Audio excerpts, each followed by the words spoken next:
Also, shout out to Ann. She took care of a lot of the details for today's event. So the flowers, QC, who's our photographer, the backdrop, and then we'll tell you before you grab it what's in the bags and how you can continue to support. But and let's start with you.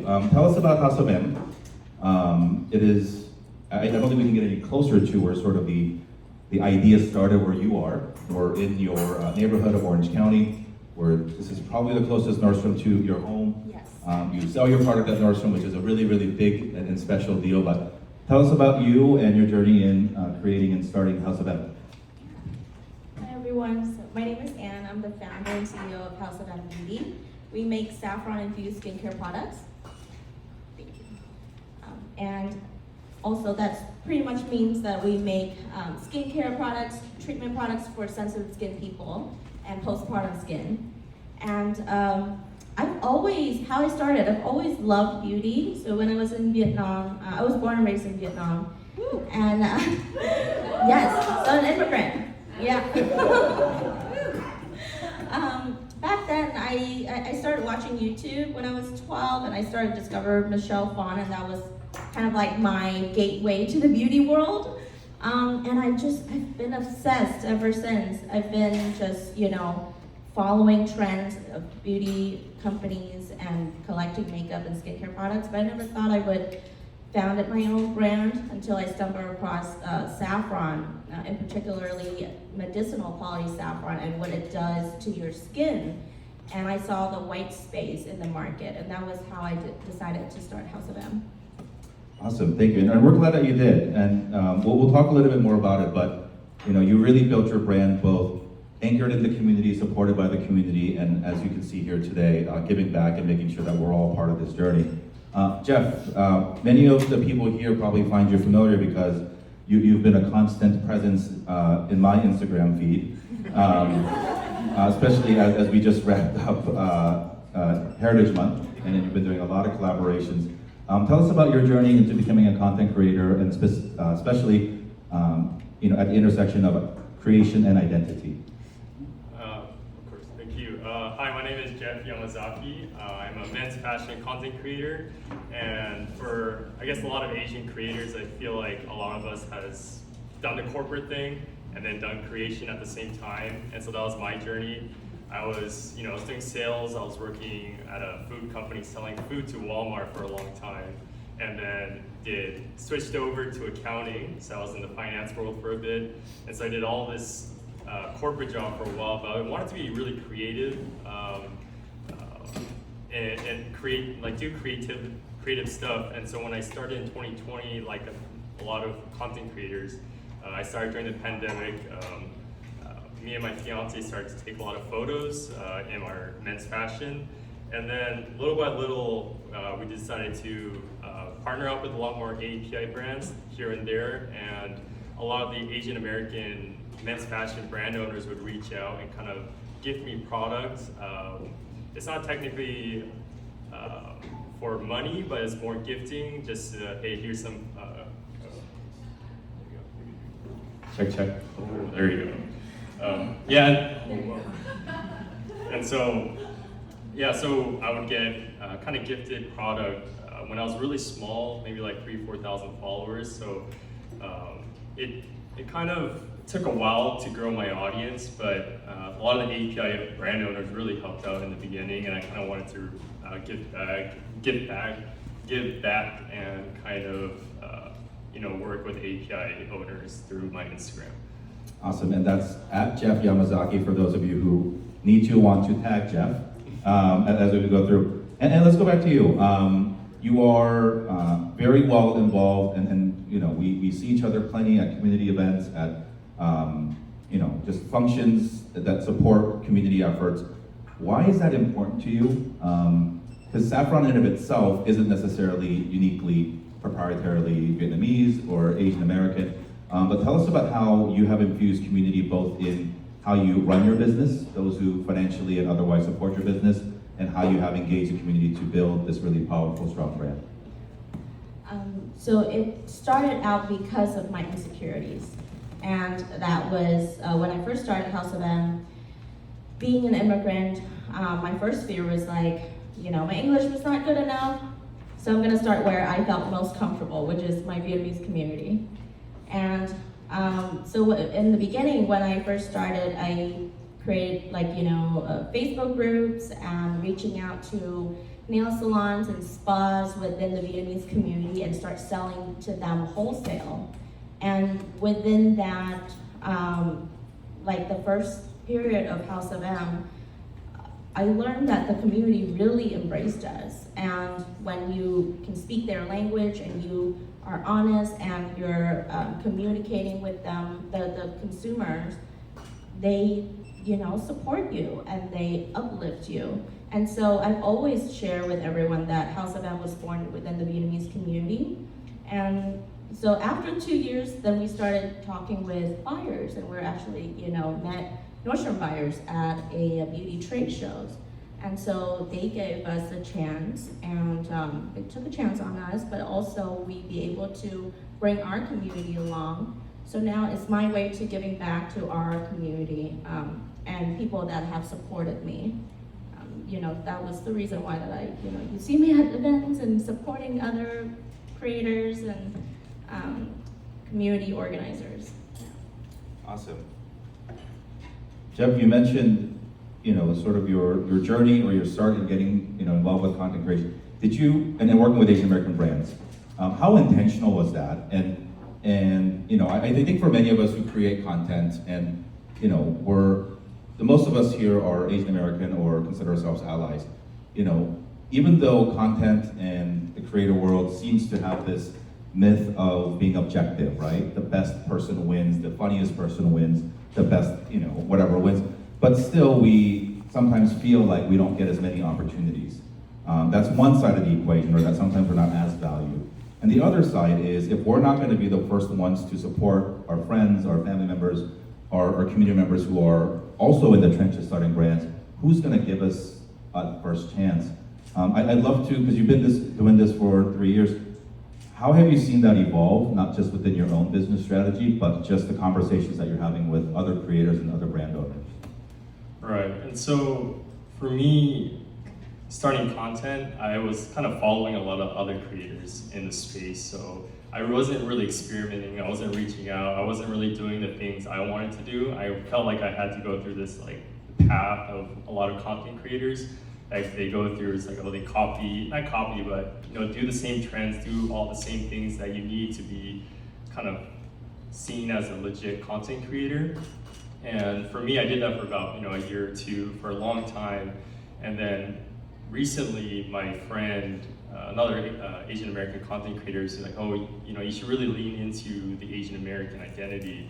And I still felt kind of hesitant on it, but when someone gave me the perspective, gave me the push to do it, I leaned into it and I started creating content. Since I'm Japanese American, I leaned into my Japanese identity and I started creating content in Japanese. And when I did that, that's when my account really grew, and it kind of struck a chord with the people here living in the US who are Asian American, and also people out in East Asia or Southeast Asia, and being able to kind of realize that it's important to kind of lean into your identity, your culture, because it really strikes a chord with people and be like, oh wow, this guy, he speaks Japanese, but he's also American at the same time, and so it kind of gives a familiarity to the people watching my content, and I think that's why I think that kind of content does really well. And yeah, the APIs portion, it wasn't very, I guess part of it was intentional, but I kind of stayed away from it for a while, but then when I did, it was very impactful and something that makes me happy that I'm able to do that on my platform. Awesome, thank you. And you mentioned earlier, and obviously we're here at Nordstrom, your product has been featured on the Nordstrom website, sold out all 3 times that the product's dropped. We're coming in store before the end of the year. You join other Asian American entrepreneurs like Calpac and like AG Jeans, who have their product as just a part of the regular Nordstrom product line. What does that mean to you to be featured in a store like this?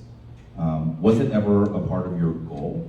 and also speak to sort of how you think that could impact those who will follow in your footsteps, look up to you as a role model and as a goal to follow, and then having your product be physically something that we can pick up at the store here in a few months. I would say that has always been my goal, and it's a very important one for me. So for House of M is not just selling skincare, but to me, one of my passion in life is to inspire the next generations of Vietnamese Americans or just anyone that connected with my journey. And deciding to share my personal struggle, the brand was born out of my postpartum depression journey. And sharing that and being honest and open about that really has helped me connect with my audience, and also help other followers and people that related to my journey. And so it's, in the beginning, I saw Michelle Phan on the screen, and that was my inspiration, right? So I really wanted to be open and honest and let other people see all sides of me, and that, I don't have everything figured out. I'm an immigrant. I'm only 27. I didn't graduate college. I didn't have parents that supported me.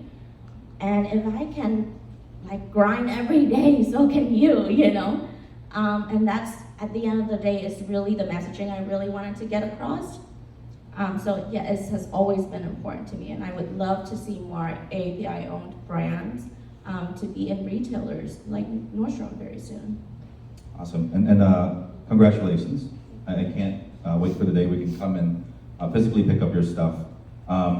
Jeff, let's talk gears a little bit. I think when we talk about content creation, especially in the world of fashion, and if we look at the room today, the men are the minority, and that's awesome. You're existing in a space, as many of us, in a world, and particularly in the fashion vertical, where there's really not a lot of men to begin with. And if men do content, it's more around professional identity or humor. And especially as Asian American men, that's not something, there's not too many Jeffs in the world. But you've done collaborations with a lot of clothing brands. How has that been for you to be a pioneer in a world where you're also beginning to shape the narrative of what it means to be an Asian American fashion, creator, and also having, input in how we can also see ourselves? Right. Yeah, as an Asian American male in a really female-dominated industry, it is tough sometimes, but at the same time, there's opportunity there.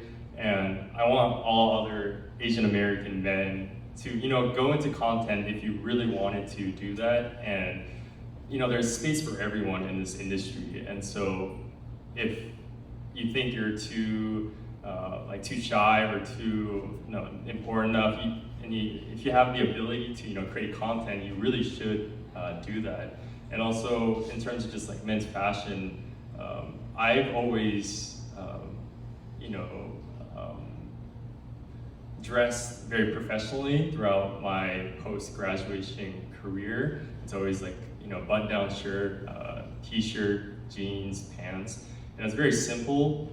But then I realized there wasn't that many people that I could look up to in this space, especially on Instagram, and with Asian features. And so when I realized there wasn't people that I could look up to online, I thought, maybe why can't I do it? And in the beginning, all I was taking photos was my stuff in my closet, which is a t-shirt and some shorts. They're just awful outfits. But if you're able to kind of just go out and be fearless and just try it, you could really make a difference. And it's really nice to hear from you, the things you just said is, I really don't reflect on what I do very much, so it's kind of nice to hear that. And I hope I can inspire other Asian American male just to dress better or create content so that other people could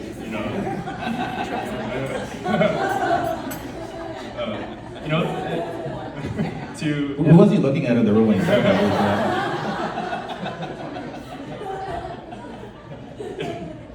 But I hope I can inspire overall for Asian men here in the United States. So hopefully you can take that away.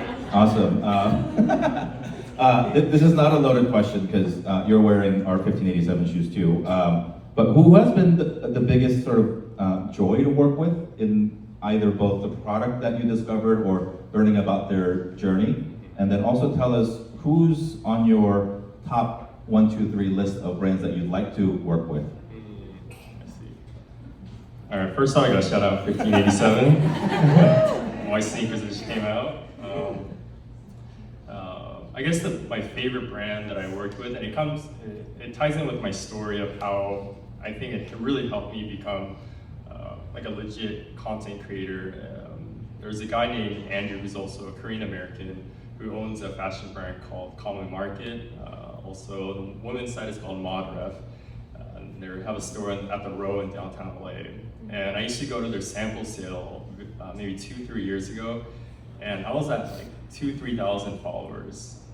Had no brands, no brand deals, no gifting, no money, and he would just came up to me and kind of recognized me somehow, and he's like, oh yeah, just pick out whatever you want, no strings attached, just do whatever you want with it. And eventually, you know, every quarter he does a sample sale, and then eventually like half my wardrobe was Common Market stuff. But at that point, as I said, I only had like t-shirts, only had, you know, back then I only had 2 pairs of jeans, and so it was really hard to make content. But when he helped me out, you know, it was a smart business decision on his part, but it's also like out of his kindness of his heart, he gave all this product to me. And from there, I really wanted to kind of give back to him, and you know, that kind of segued into, you know, trying to support more Asian American businesses, especially in the fashion space. But then there's not a ton of men's fashion brands out there. So after I did like maybe 8 or 9 of these reels, I had to like venture out to like women's fashion, to you know, cosmetics, to kitchenware, houseware, and all that stuff. So it's been like a amazing journey in terms of like the brand side. And then the 3 brands I would love to work with, of course, Nordstrom. Eventually. Nordstrom is one. Let's see. It's more, I guess, bigger men's fashion brands. Like there's a brand called Reese. I'm sure they sell on Nordstrom as well.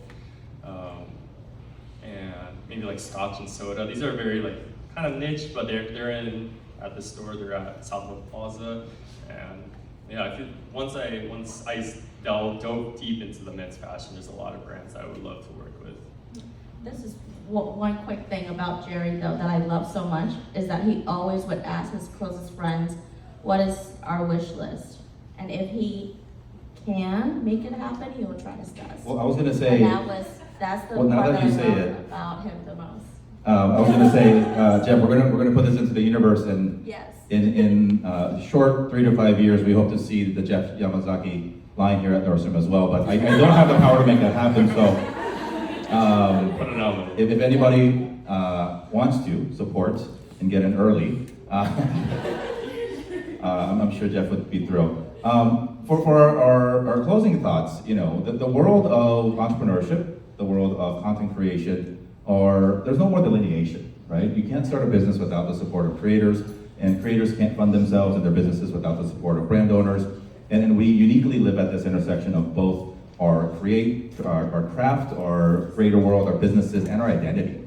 You know, still today, even though, you know, many of us spent the week at VidCon, and, you know, we're still not as present. We continually get told that in America we're just 6%. And then what we know, all of us in this room, we're more than half Earth, right? People resonate with us. You know, you talked about how you have followers from Asia who see you as our version of what they could be, what we could be in America, after decades of being told that we don't matter. And so we're living in this interesting time, perhaps a never before, never again time of where we can blend our businesses, our craft, our identity together, and especially at the intersection of using the internet to both build our personal brands and our corporate brands. And so, Jeff, you started and finished, like, how have you seen that evolve from the inside of being a creator, being a business owner? And what does that future look like to you in terms of the intersection of all those things and the growth of your own brands? Right. The the founder and creator, I think that obviously it's very blurred. You have to be in both industries at the same time, and it's very tough. As a creator, like working with smaller Asian American brands, I understand the budget is not as big. It's tough to pay creators their market price, but I think it's important to find those people, find those creators that can really, showcase your brand in a very authentic way because they want to. And I think it is definitely hard to find those because in the creator space, it's always about, it's sad to say, but sometimes it's always about the money. But finding those people that could, support your business, that just want to help you just in the goodness of their heart, I think is very important. It takes time to cultivate those relationships. It's not just a one-off partnership. It has to be a long-term, 6 months, 12 months partnership to be able to create that trust between the brand, the creator, and the audience. And so I always tell like Asian American brands that I work with is that try not to do one-off brands, one-off deals, because they don't work as well. And so I know that like intersection between creators and brands, it has to be created by trust, and it takes time to make that. So I highly recommend finding people that create content for you organically, and reaching out and taking care of them instead of just like, oh, here's some money and create some content. I think you really have to nourish them. I guess you gotta really bring them into your family a little bit. I would say for me is that always be open to opportunities. Be nice to everyone. You never know who you're gonna meet. And like I agree with Jeff is that right now it's all about community, but at the same time try to step foot out of our own community and find allies, find people that actually will write the checks for us and not box us in the it's an AAPI own business and we're gonna highlight them during May and that's it. Like we need to find allies or people that making the decisions and convincing them that we matter. And we can only do that if we are open-minded and we're outreaching to them and we have and not like having the mentality of like, they're not gonna give us a chance, so why try anyway? So I would say that would be my advice, and always be nice to everyone. Again. Thank you. And said some very nice things to me, and I want to share a quick story. Last year, so Justin and I in the back, we run a collective called Asian Creator House, and I'll always be creating, which is a private membership network for Asian content creators. Before we launched the business, we wanted to have a couple events with creators and creator economy people, and we were hosting one in New York a year ago. And so we wanted to obviously invite some of the Asian founders to our event and to have their products shared with people who have great followings. And so I called in and I said, hey, would you be able to donate product or give us a discount, whatever? She said, yeah, I'll give you whatever you need. And I said, but I'm leaving in 2 days to New York. She had one of her team members drive up to my house a box of product with everything to go. And the retail value of that is ridiculous. And so I just want to say, and that's not the only time that you've gone out of your way, and I'm not the only one who's received that generosity. While obviously it makes a lot of sense to you to be a part of this and to share all that. So I just want to share that. We'll open up the questions. It's 10 now. If you have too many questions, we'll bring the mic to you so you can share. I also want to shout out two people in the room, which I think is really encouraging. I will self-identify as an old person, but we have two young folks in in the audience, Dylan Huey, he's a student at USC, and then Daniel Min, he's a student at University of Pennsylvania. Dylan started a club called REACH at USC, and now it is a national organization, and Daniel is the president of the University of Pennsylvania chapter. They call it a content creator club, but I think it's a business and a conglomerate and a thing in the making, right? So for those of us who didn't even have smartphones or the internet as we know it today when we were growing up, the future leaders of our community are, while going to school, building these empires, understanding the intersection of how we can leverage our stories. And so, I think it's even more critically important that we, understand that the things that we do has a lasting impression. We often complain about not having as many role models that look like us, that talk our language, that eat our food. Having grown up, and so we suffered from a lack of mentors, both personal and impersonal. These students don't have that, but we have to be also mindful of how we both create content, the positive content that we share to encourage, but also to nurture these relationships so that I don't want my kids who are 6 and 4 to have to say, Abba, I don't know what to do, or I don't know I could do that because I don't have a person that looks like me. And so in some ways, it's a little bit of a selfish endeavor, because I need Dylan and Daniel and Jean and Ian and Andrew, who are my interns in the back. They're gonna mentor my kids, right? My kids aren't gonna think I'm cool. They're gonna think that these guys are cool, right? And so, I say it as a joke, but like we really have to think about this as an empowerment move for our entire community, not just our Asian American community, but how other people see us. The last 3 years has not been easy for us, right? And it continues not to be in a lot of different ways. And so, sometimes when people from the outside look at us, right? Oh, look at these content creators getting together at Nordstrom and having a mimosa-filled brunch on a Sunday morning, right? Like, how does that impact us? But in a way it does, right? Because the stories that we tell, the businesses that we build, the money that we can then take to empower each other and the small businesses that live within our communities, this is all part of the narrative of doing right by what our parents and our grandparents did to make sure that we would have a better life here, right? And so, for me doing this work, it is still flabbergasted that I could be a 40-year-old dad of 2, doing this stuff, but it is for me a greater mission in making sure that we can tell our story in the proper way. I want to shout out all of our Always Be Creating members who have, one, entrusted us to be a part of their content creation journey, but also have showed up. And if you're curious to learn more, don't worry, we'll email you tomorrow. Because we have your emails. And phone number. Thanks, Partyful. But with that, we'll spend the next 10 minutes taking any questions. Otherwise, we'll stick around here until about 10:30, 10:40.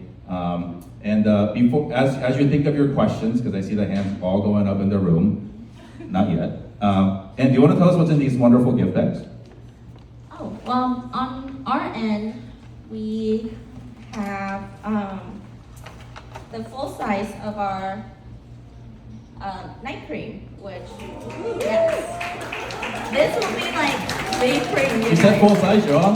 Yeah. Yeah, I don't give out mini size, you guys. I do full size. That's one thing you're gonna know about me. But this, men and women can use it. My husband loves it. I love it. It goes good with any serums that you use. So if you use like retinol or anything, this can go on right after. And then the other is our new launch. It's a saffron sheet mask. It's a jelly mask. So if you have like sunburn or like any inflammation, or you just want it like a nice glow before doing makeup, like do this first and then makeup. Yeah. And just, where to find us. And then this would lead to our Nordstrom storefront. So yeah. Awesome. And then we have Always Be Asian Creator House put back in there for you. And mentioned something, and that QR code, and I think this is worth mentioning, right? So if you're a business that sells both in retail stores and direct to consumer, where do you make more of your margin? somebody buys directly from you, right? But you know that somewhat is short-term thinking, right? Like we want to show a brand like Nordstrom, other stores, where we can then take this story to go and saying, hey, we did successfully here. And so, you know, the things that you can buy, and so we were intentional in making sure that the QR code leads to the Nordstrom website, so that even though in the short run the margins aren't as great, we want to prove not just within our own community, but to the world and to the buyers and to other people that we are a brand worth having here, not just because it feels good, but they want to make money, and we can be a great partner in doing that. And so we'll go to questions.